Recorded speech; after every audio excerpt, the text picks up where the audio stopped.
Hello. In our progress through Leviticus, we've reached the centre of the book. These chapters, 15 and 16, are not just the centre of Leviticus, but actually they are the centre point of the 5 books of Moses. And here we reach, as it were, the pinnacle of the book's understanding of holiness. Not so much perhaps in chapter 15, where we're dealing with ritual impurity, which is a state in which adult men and women come into just by doing the things that adult men and women do and are. So there's nothing wrong with it, and water and a little waiting deal with that impurity and enable you then to go and worship in God's house, which is what ritual impurity stops you doing.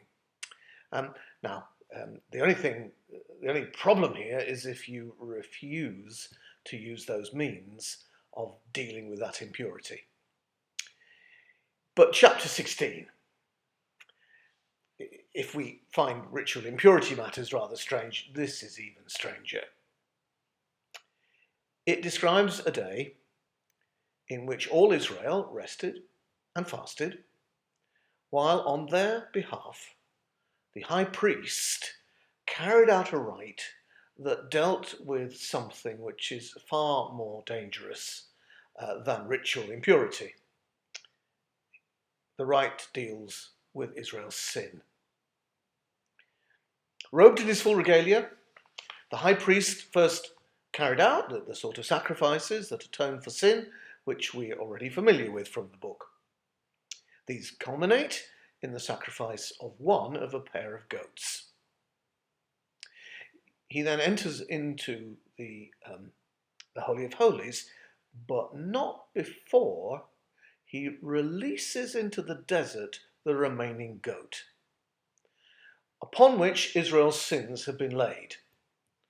Now scholars debate what actually was the thinking behind this. Did the goat go into the desert to die, and its death dealt with the sins in that way? Or did it just wander off into the desert and live there quite happily, but took the sins away from Israel?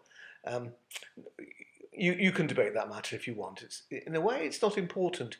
But what is important, that this strange ceremony opens the way into the Holy of Holies. Once a year only can anybody go in there.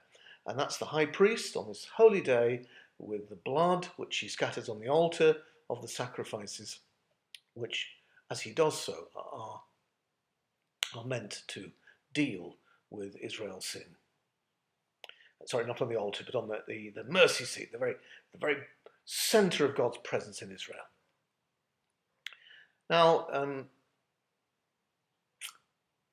as the writer to the Hebrews points out,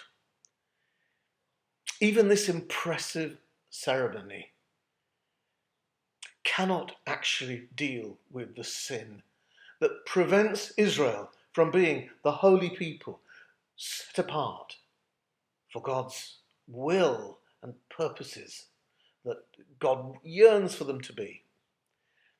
Apart from anything else, the effect is only temporary.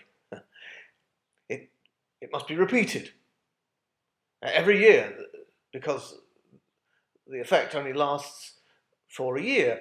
And of course, it only lasts for one people, for Israel. No, as the writer to the Hebrews rightly says, this Day of Atonement, this most holy day, points to something even holier than it.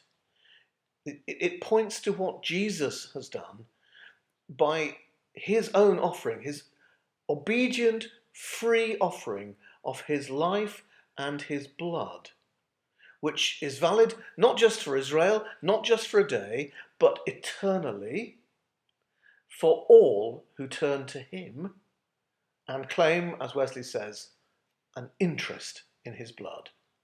Anyone from any nation can do that. 'Tis mystery all, as Wesley goes on. Let earth adore. Let angel minds inquire no more.